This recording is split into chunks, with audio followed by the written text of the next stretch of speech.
What's up, you guys? It's Jonno! Today we're gonna play some Jurassic World Alive. This is actually some footage that I recorded yesterday while I was driving on the freeway, and I realized that this game has no speed lock. Now, you guys, I want to harken back to the days of Pokemon Go for just a minute. Some of you may remember.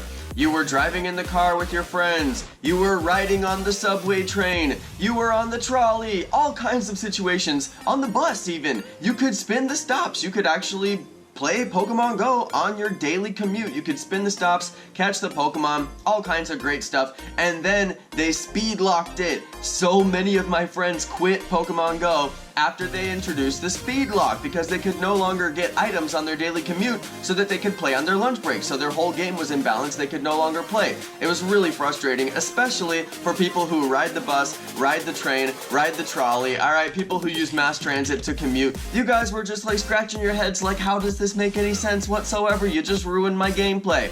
Anyway, this game does not have a speed lock, alright? Jurassic World Alive does not have a speed lock. It gives you the little warning thing that says, hey, are you a passenger? And you're like, yup, I'm a passenger. And then you can catch rare dinos. You can spin the supply drops. Yes, you guys, you can do everything in the game. Your drone will actually work. And I love that actor. I swear I need to like memorize the names of the actors because now that they're in the game, I'm like, what is his name? I'm gonna look it up, you guys. I'm gonna have to look it up.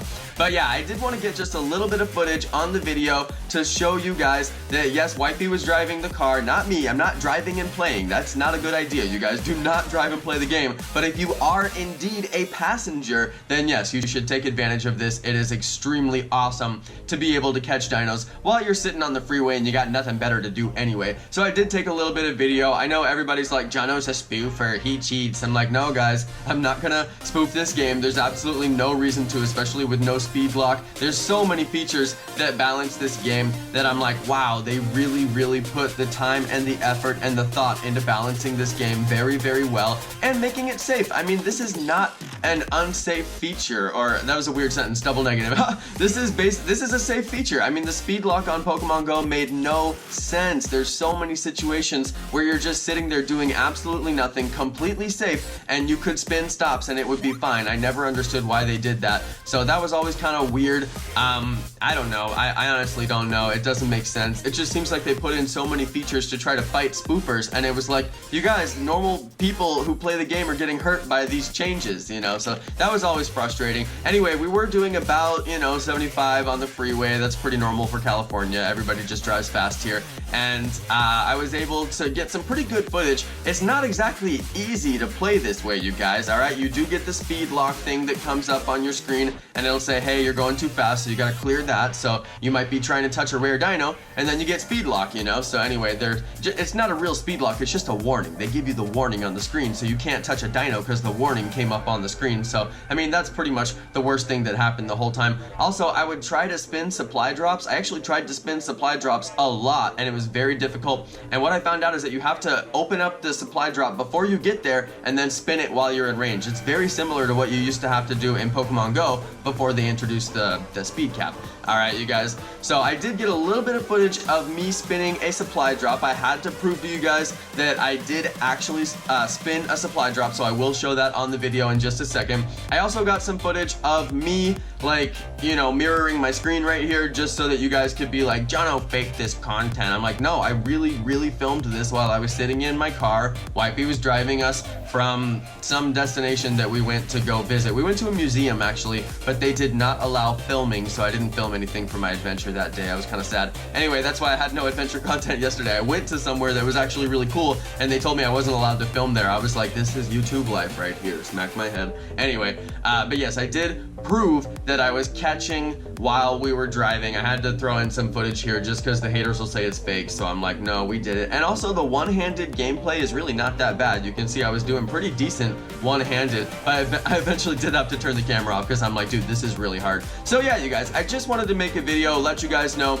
this game doesn't have a speed lock. It's got some great features that make it really well balanced for all different gameplay types, And if you end up sitting on the bus or sitting in the train or sitting, you know, on the BART over in the Bay Area, they've got the Bay Area Rapid Transit. It's basically a big fast train that goes underwater. It's kind of sweet actually. So I mean, a lot of people sit on these mass transit, you know, transportation, especially in the city. They sit every day, and Pokemon Go was so geared for people in the city, but then they put the speed lock, and it makes no sense. It's like most of the people in your target audience are riding mass transit every single day, so it never made any sense. It didn't make sense to me. I was kind of upset about it. But as you guys can see, you can spin the supply drops. I did get that on film, and I was like, yes, I got it. That's when I knew I was gonna make this video, because I actually got the supply drop while we were doing like 80 on the freeway, you know? Like, that's not exactly something you can do in Pokemon Go. You just can't, you know?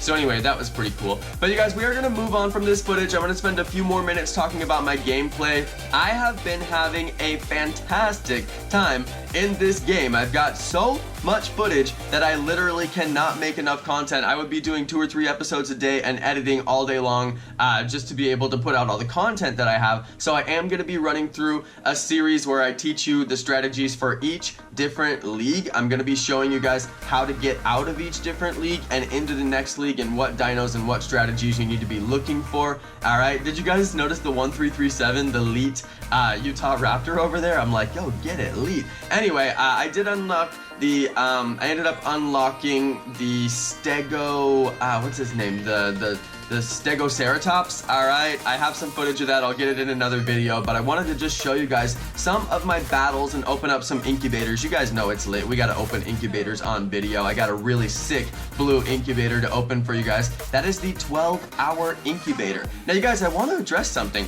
A lot of my friends have been telling me, yeah, I tried that dino game, but it wasn't really for me. And I'm like, did you hit level 4 and start battling? And they're like, no. And I'm like, so basically you started playing a game that's all about battling and you never battled. I'm like, did you really try the game? I'm not gonna roast anybody in person, but a couple of my friends have told me that that was their experience. I'm like, you guys, you gotta get to level 4 and you gotta start battling. This game is not like Pokemon Go. It is not a catch-em-all game. You're not catching all the dinos. You need the dinos so you can battle and get higher ranked in the battle leagues. It's very much a combination of Pokemon Go and Clash Royale. This game is literally the combination of Pokemon Go and Clash Royale. I mean, if you're not gonna battle in Clash Royale, what are you even playing that game for? You know what I mean? Like, there's nothing to do except battle in Clash Royale. So that's what this game is all about. I do hope that they come up with a secondary battle system that has mini challenges,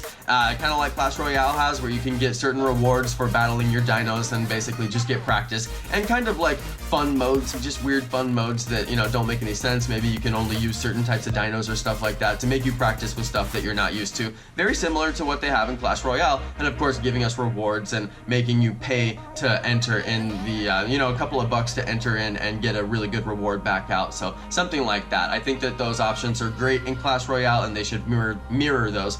But obviously it's a brand new game, and what we have right now is an insanely awesome PvP ranked battle. Alright, you guys, the PvP in this game is what it's all about, and if you haven't even touched the PvP, then you literally haven't even played this game. Alright, so it is not a catch-em-all game. It is not gotta catch all the dinos. Alright, I've had so many people, I just was shocked. I was like, people actually picked up this game and they thought that just because Pokemon is a catch-em-all game, that this would be a catch-em-all game, and then they were like, I don't want to catch all the dinos, so this, you know, doesn't have any interest for me.